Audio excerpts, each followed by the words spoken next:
Hi guys, welcome back to my YouTube channel. Hope everyone is doing great. So after a very long time video upload ಮಾಡ್ತಾ ಇದ್ದೀನಿ. ಸ್ವಲ್ಪ Christmas and new year celebrations, holiday time. So ಎಲ್ಲ relatives, guests, friends ಬರೋದು ಹೋಗೋದು, ನಾವು ಅವ್ರ ಮನೆಗೆ ಹೋಗೋದು. ಸೊ ಈ ಥರದ್ದೆಲ್ಲ ಸ್ವಲ್ಪ ಓಡಾಟ ಆಯಿತು. ಹಾಗೆ ಬ್ಯುಸಿ ಆಗೋದೆ ಅಷ್ಟೇ, ಅದು ಬಿಟ್ಟರೆ ಏನೇನಿಲ್ಲ. ಹೊರಗಡೆ ಎಲ್ಲೂ ವೆಕೇಷನ್ಸ್ ಅಂತ ಎಲ್ಲೂ ಹೋಗಿಲ್ಲ, ಬಟ್ ಇಲ್ಲೇ just meeting friends and family and ಆ ಥರ ಕಳೆದಿದ್ದಾಯಿತು. So today I'm just sharing one recipe. So very simple recipe, masala chitranna ಅಂತ.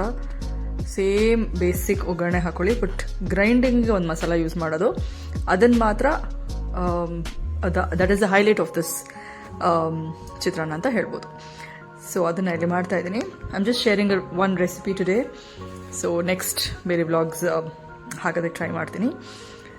ಸೊ ಇಲ್ಲಿ ಬೇಸಿಕ್ ಒಗ್ಗರಣೆ ಮಾಡ್ಕೊಂಡು ಆದಮೇಲೆ ಆ್ಯಸ್ ಯೂಶ್ವಲ್ ಚಿತ್ರಾನ್ನಕ್ಕೆ ಏನು ಹಾಕೋತಿರೋ ಅದನ್ನೇ ಸೇಮ್ ಆನಿಯನ್, ಕಡಲೆಬೇಳೆ, ಉದ್ದಿನಬೇಳೆ, ಸಾಸಿವೆ, ಜೀರಿಗೆ, ಆಲ್ ಆಫ್ ದ್ಯಾಟ್ ಅದೆಲ್ಲ ಹಾಕೊಂಡಾದ್ಮೇಲೆ ಒಂದು ಬೇಸಿಕ್ ಮಸಾಲೆ ಆ್ಯಸ್ ಐ ಸೈಡ್ ಮಾಡ್ಕೋಬೇಕಾಗುತ್ತೆ. ಸ್ವಲ್ಪ ಅರಿಶಿನೂ ಹಾಕೋತಾ ಇದ್ದೀನಿ.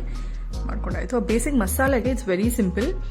ಸ್ವಲ್ಪ ಹಸಿಕಾಯಿ, ಹಸಿರು ಮೆಣಸಿನ್ಕಾಯಿ, ಒಂದು ಸ್ವಲ್ಪ ಕೊತ್ತಂಬರಿ, ಒಂದು 4 ಎಲೆ ಪುದೀನ, ಇಷ್ಟೇ.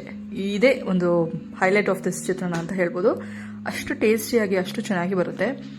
ಸೊ ಸೇಮ್ ಈ ಒಗ್ಗರಣೆ ಮಾಡ್ಕೊಂಡಾದ್ಮೇಲೆ ಈ ಮಸಾಲಾನ ಅದಕ್ಕೆ ಹಾಕ್ಕೊಳ್ಬೇಕು ಅಷ್ಟೇ. ಹಾಕ್ಕೊಂಡು ಹಸಿ ವಾಸನೆ ಹೋಗೋವರೆಗೂ ಒಂದು ಸ್ವಲ್ಪ ಹುರ್ಕೊಳ್ಳಿ.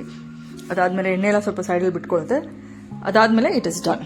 ಎಣ್ಣೆ ಬಿಟ್ಕೊಂಡಾದ್ಮೇಲೆ ಸ್ವಲ್ಪ ಸಾಲ್ಟ್ ಹಾಕ್ಕೊಂಡು ಎಲ್ಲ ಚೆನ್ನಾಗಿ ಫ್ರೈ ಆಗದೆಯಾ ನೋಡಿ.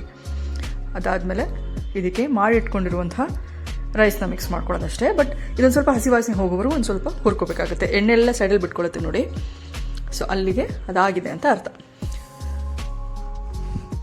ಸೊ ಇದಾದಮೇಲೆ ಇದಕ್ಕೆ ರೈಸ್ ಮಿಕ್ಸ್ ಮಾಡ್ಕೊಳ್ಳಿ. ಸಾಲ್ಟ್ ಎಲ್ಲ ಬ್ಯಾಲೆನ್ಸ್ ಆಗಿದೆ ಅಂತ ನೋಡ್ಕೊಳ್ಳಿ ಟೇಸ್ಟು. ಸೊ ರುಬ್ಬೋದಕ್ಕೆ ನಾವು ಹಸಿಮೆಣಸಿನ್ಕಾಯಿ ಎಲ್ಲ ಹಾಕಿರ್ತೀವಿ, ಸೊ ಖಾರ ಪರ್ಫೆಕ್ಟ್ ಆಗಿರುತ್ತೆ ಅಲ್ಲೇ. ಆದಮೇಲೆ ರೈಸ್ ಮಾಡಿಕೊಂಡು, ರೈಸು ಒಂದು ಸ್ವಲ್ಪ ತಣ್ಣಗೆ ಆದಮೇಲೆ ಮಿಕ್ಸ್ ಮಾಡ್ಕೊಳ್ಳಿ. ಹಾಗೆ ಬಿಸಿ ಇದ್ದಂಗೆ ಮಿಕ್ಸ್ ಮಾಡ್ಕೊಬಿಟ್ರೆ ಮುದ್ದೆ ಆಗೋಗುತ್ತೆ. ಉದುದ್ರಾಗಿ ಬೇಕು ಅನ್ನೋರು ಸೊ ರೈಸ್ ಒಂದು ಸ್ವಲ್ಪ ತಣ್ಣಗೆ ಆದಮೇಲೆ ಗೊಜ್ಜಿಗೆ ಮಿಕ್ಸ್ ಮಾಡ್ಕೊಳ್ಳಿ. ಇದು ತುಂಬ ಚೆನ್ನಾಗಿರುತ್ತೆ. ರೆಗ್ಯುಲರ್ ಚಿತ್ರಾನ್ನದಕ್ಕಿಂತ ಏನೋ ಒಂದು ಗ್ರೈಂಡಿಂಗ್ ಒಂದು ಕೆಲಸ ಇರುತ್ತೆ ಅಷ್ಟೇ ಎಕ್ಸ್ಟ್ರಾ. ಮಾಡ್ಕೊಂಡು ತಿನ್ನೋಡಿ, ತುಂಬ ಚೆನ್ನಾಗಿರುತ್ತೆ. I will see you in my next vlog. Bye.